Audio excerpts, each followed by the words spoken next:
خلیفہ ثانی حضرت عمر فاروق رضی اللہ تعالی عنہ کے حالات زندگی اور سیرت پر پروگرام سنیے۔ فاروق اعظم، تحریر شمس العلماء علامہ شبلی نعمانی، پروڈیوسر عرفان بھٹی۔ اعوذ باللہ من الشیطان الرجیم، بسم اللہ الرحمن الرحیم۔ السلام علیکم سامعین، فاروق اعظم کی آج کی ایپیسوڈ میں ہم ذکر کریں گے حضرت عمر فاروق رضی اللہ تعالیٰ عنہ کے دور میں عہدیداروں کے مقرر کرنے کے لیے مجلس شورا کا قیام۔ اہم خدمات کے لیے مجلس شورا کے عام اجلاس میں انتخاب ہوتا تھا، اور جو شخص تمام ارکان مجلس کی طرف سے انتخاب کیا جاتا تھا وہ اس خدمت پر مامور ہوتا تھا۔ چنانچہ عثمان بن حنیف کا تقرر اسی طریقے سے ہوا تھا۔ بعض اوقات صوبے یا ضلع کے لوگوں کو حکم بھیجتے تھے کہ جو شخص تمام لوگوں سے زیادہ قابل ہو اس کا انتخاب کر کے بھیجو۔ چنانچہ انہی منتخب لوگوں کو وہاں کا عامل مقرر کرتے تھے۔ عثمان بن فرقد، معین بن یزید، حجاج بن علات اسی قاعدے کے موافق مقرر کیے گئے تھے۔ چنانچہ اب ہم اس کی تفصیل بیان کرتے ہیں۔ تنخواہ کا معاملہ، ایک دقت یہ تھی کہ لوگ کسی خدمت کے معاوضے میں تنخواہ لینا پسند نہیں کرتے تھے اور اس کو زہد و تقدس کے خلاف سمجھتے تھے۔ بعین ہی اسی طرح جس طرح آج کل کے مقدس واعظوں کو اگر کہا جائے کہ وہ باقاعدہ اپنی خدمتوں کو انجام دیں اور مشاہرہ لیں تو ان کو نہایت ناگوار ہوگا، لیکن نظر و نیاز کے نام سے جو رقمیں ملتی ہیں اس سے ان کو اعتراض نہیں ہوتا۔ حضرت عمر رضی اللہ عنہ کے زمانے میں بھی بہت سے لوگ اس غلطی میں مبتلا تھے، لیکن یہ امر تمدن اور اصول و انتظام کے خلاف تھا۔ اس لیے حضرت عمر رضی اللہ عنہ نے بڑی کوشش سے اس غلطی کو رفع کیا اور تنخواہیں مقرر کی۔ ایک موقع پر حضرت ابو عبیدہ رضی اللہ عنہ نے، جو مشہور صحابی اور سپہ سالار تھے، حق الخدمت لینے سے انکار کیا تو حضرت عمر رضی اللہ عنہ نے بڑی مشکل سے ان کو راضی کیا۔ حکیم بن خرام نے حضرت عمر رضی اللہ عنہ کے بار بار اصرار پر بھی کبھی وظیفہ یا روزینہ لینا گوارا نہ کیا۔ عاملوں کے فرامین میں ان کے فرائض کی تفصیل۔ جو شخص عامل مقرر ہوتا تھا اس کو ایک فرمان عطا ہوتا تھا جس میں اس کی تقرری اور اختیارات اور فرائض کا ذکر ہوتا تھا۔ اس کے ساتھ بہت سے مہاجرین اور انصار کی گواہی ثبت ہوتی تھی۔ عامل جس مقام پر جاتا تھا تمام لوگوں کو جمع کر کے یہ فرمان پڑھتا تھا، جس کی وجہ سے لوگ اس کے اختیارات اور فرائض سے واقف ہو جاتے تھے، اور جب وہ ان اختیارات کی حد سے آگے قدم رکھتا تھا تو لوگوں کو اس پر گرفت کا موقع ملتا تھا۔ حضرت عمر رضی اللہ عنہ کو اس بات کا سخت اہتمام تھا کہ عاملوں کے جو فرائض ہیں ایک ایک ان سے واقف ہو جائے۔ چنانچہ بارہا مختلف مقامات اور مختلف موقعوں پر اس کے متعلق خطبے دیے۔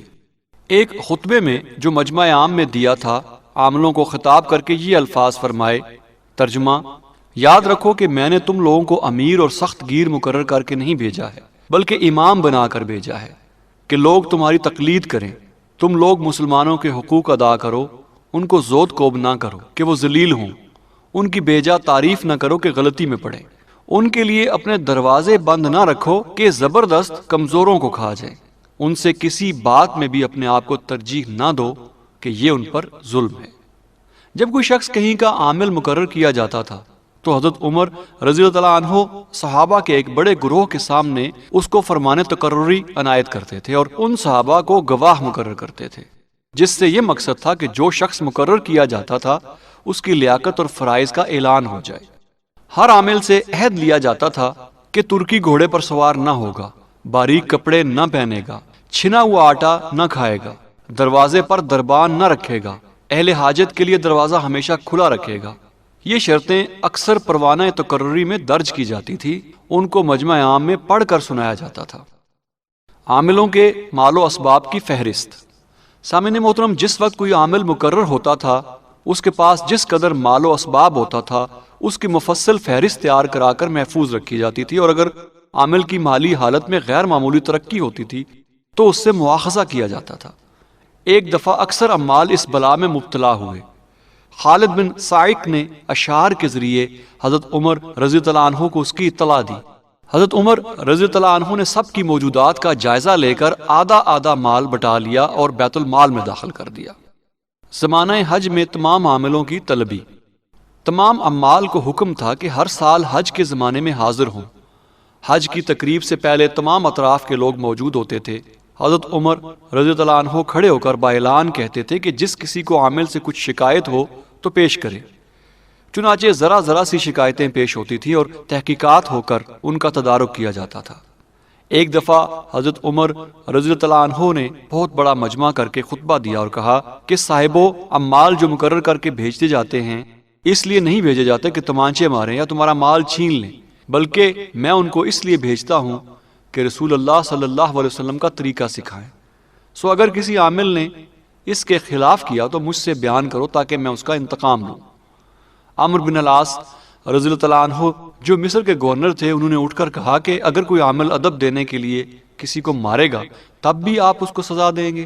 حضرت عمر رضی اللہ عنہ نے کہا کہ خدا کی قسم جس کے ہاتھ میں میری جان ہے، ضرور میں سزا دوں گا، کیونکہ میں نے خود رسول اللہ صلی اللہ علیہ وسلم کو ایسا کرتے دیکھا ہے۔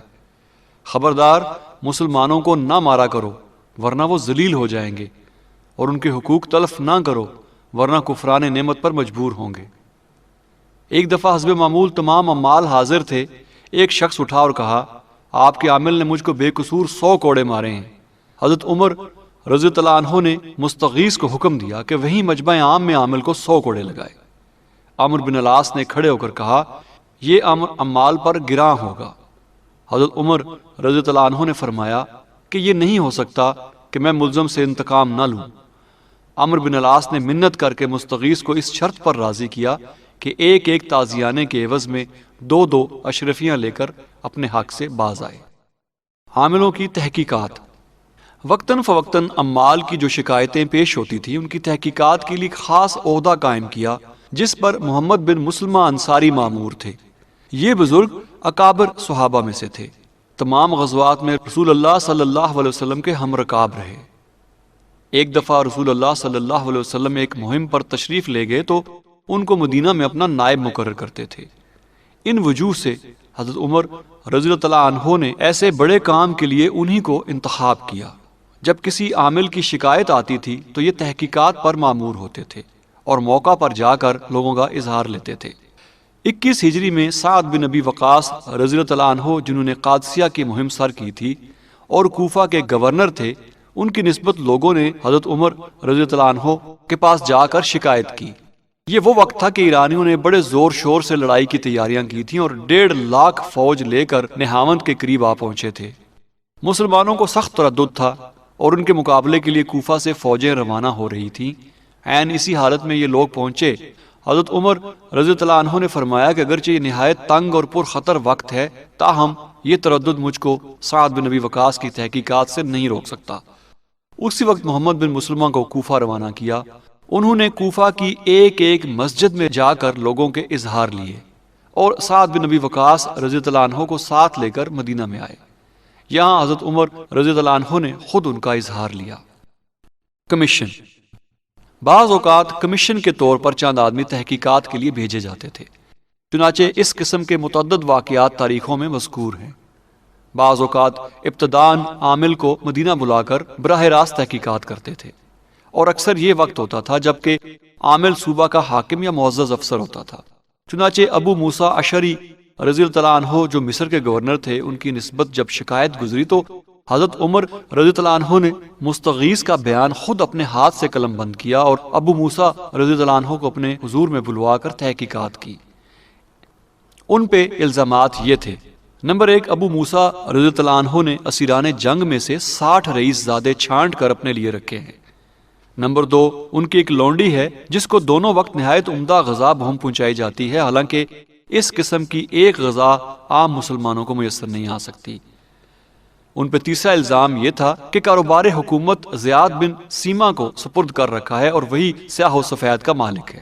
تحقیقات سے پہلا الزام غلط ثابت ہوا۔ تیسرے الزام کا ابو موسیٰ نے یہ جواب دیا کہ زیاد سیاست و تدبیر کا آدمی ہے، اس لیے میں نے اس کو اپنا مشیر بنا رکھا ہے۔ حضرت عمر رضی اللہ عنہ نے زیاد کو طلب کیا اور امتحان لیا تو حقیقت میں قابل آدمی تھا، اس لیے خود بصرہ کے حکام کو ہدایت کی کہ زیاد کو مشیر کار بنائیں۔ دوسرا الزام پیش ہوا تو ابو موسیٰ کچھ جواب نہ دے سکے، چنانچہ لونڈی ان سے چھین لی گئی۔ عاملوں کی خطاؤں پر سخت گرفت کی جاتی تھی، خصوصاً ان باتوں پر جن سے فخر و امتیاز یا نمود و فخر ثابت ہوتا تھا۔ سخت مواخذہ کیا جاتا تھا۔ جس عامل کی نسبت ثابت ہوتا تھا کہ بیمار کی عیادت نہیں کرتا یا کمزور اس کے دربار میں بار نہیں پاتا تو وہ فوراً موقوف کر دیا جاتا تھا۔ ایک دفعہ حضرت عمر رضی اللہ عنہ بازار میں پھر رہے تھے کہ ایک طرف سے آواز آئی کہ عمر رضی اللہ عنہ، کیا عاملوں کے لیے چند قواعد کے مقرر کرنے سے تم عذاب الہی سے بچ جاؤ گے؟ تم کو یہ خبر ہے کہ ایاز بن غنم جو مصر کا عامل ہے باریک کپڑے پہنتا ہے اور اس کے دروازے پر دربان مقرر ہے۔ حضرت عمر رضی اللہ عنہ نے محمد بن مسلمہ کو بلایا اور کہا کہ ایاز کو جس حالت میں پاؤ ساتھ لے آؤ۔ محمد بن مسلمہ نے وہاں پہنچ کر دیکھا تو واقعی دروازے پر دربان تھا اور ایاز باریک کپڑے کا کرتا پہنے بیٹھے تھے۔ اسی حیت اور لباس میں ساتھ لے کر مدینہ آئے۔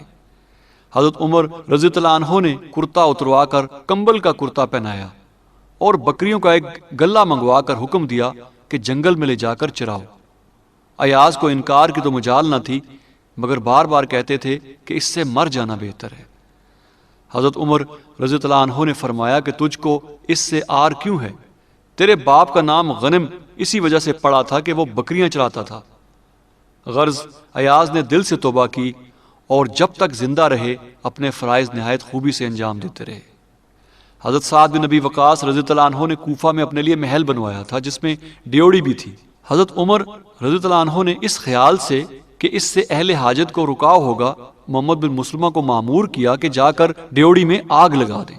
چنانچہ اس حکم کی پوری تعمیل ہوئی اور سعد بن نبی وقاص چپکے سے دیکھتے رہ گئے۔ اس قسم کی باتیں اگرچہ بظاہر قابل اعتراض ہیں کیونکہ لوگوں کے طرز معاشرت اور ذاتی افعال سے تعرض کرنا اصول آزادی کے خلاف ہے، لیکن حقیقت یہ ہے کہ حضرت عمر رضی اللہ عنہ تمام ملک میں مساوات اور جمہوریت کی جو روح پھونکنا چاہتے تھے وہ بغیر اس کے ممکن نہ تھی کہ وہ خود اور ان کے دست و بازو یعنی ارکان سلطنت اس رنگ میں ڈوبے نظر آئیں۔ عام آدمیوں کو اختیار ہے کہ جو چاہیں کریں، ان کے افعال کا اثر بھی انہی تک محدود رہے گا، لیکن جو لوگ سلطنت کے ارکان ہیں ان کے طرز معاشرت کا ممتاز ہونا لوگوں کے دلوں میں اپنی حقارت کا خیال پیدا کرتا ہے، اور رفتہ رفتہ اس قسم کی باتوں سے سلطنت شخصی کی وہ تمام خصوصیتیں پیدا ہو جاتی ہیں جس کے یہ معنی ہے کہ ایک شخص آقا اور باقی تمام لوگ غلام ہیں۔ اس کے علاوہ جو شخص عرب کی فطرت سے واقف ہے وہ بآسانی سمجھ سکتا ہے کہ اس قسم کی باتیں پولیٹیکل مسالے سے خالی نہ تھیں۔ مساوات اور عدم ترجیح، جس کو آج کل اصطلاح میں سوشلزم کہتے ہیں، عرب کا اصلی مذاق ہے، اور عرب میں جو سلطنت اس اصول پر قائم ہوگی وہ یقیناً بنسبت اور ہر قسم کی سلطنت کے زیادہ کامیاب ہوگی۔ یہی وجہ ہے کہ یہ احکام زیادہ تر عربوں کی آبادیوں میں محدود تھے، ورنہ امیر معاویہ شام میں بڑے سر و سامان سے رہتے تھے اور حضرت عمر رضی اللہ عنہ ان سے کچھ تعرض نہیں کرتے تھے۔ شام کے سفر میں حضرت عمر رضی اللہ عنہ نے ان کے جاہ و جلال کو دیکھ کر اس قدر کہا کہ اکسرانیہ، یعنی یہ نوشروانی جاہ و جلال کیسا؟ مگر جب انہوں نے جواب دیا کہ یہاں رومیوں سے سابقہ رہتا ہے اور ان کی نظر میں بغیر اس کے سلطنت کا روب و داب قائم نہیں رہ سکتا، تو پھر حضرت عمر رضی اللہ عنہ نے ان سے پھر تعرض نہیں کیا۔ امال کی دیانت اور راست بازی کے قائم رکھنے کے لیے نہایت عمدہ اصول یہ اختیار کیا تھا کہ تنخواہیں بیش مقرر کی تھی۔ یورپ نے مدتوں کے تجربے کے بعد اصول سیکھا ہے اور ایشیائی سلطنتیں تو اب تک اس راز کو نہیں سمجھی، جس کی وجہ سے رشوت اور غبن ایشیائی سلطنتوں کا خاصہ ہو گیا ہے۔ حضرت عمر رضی اللہ عنہ کے زمانے میں اگرچہ معاشرت نہایت ارزاں اور روپیہ گراں تھا، تاہم تنخواہیں علی قدر مراتب عموماً بیش قرار تھیں۔ صوبہ داروں کی تنخواہیں 5-5 ہزار تک ہوتی تھیں اور غنیمت کی تقسیم سے جو ملتا تھا وہ الگ۔ چنانچہ امیر معاویہ کی تنخواہ 1000 دینار ماہوار یعنی 5000 روپے تھی۔ علامہ شبلی نعمانی کی معرکۃ الآراء تصنیف الفاروق پر مبنی پروگرام آپ سن رہے تھے۔ فاروق اعظم، ریکارڈنگ انجینئر واجد محمود، آواز تحقیق و پروڈیوسر عرفان بھٹی، پیشکش رفا انسٹیٹیوٹ آف میڈیا سائنسز۔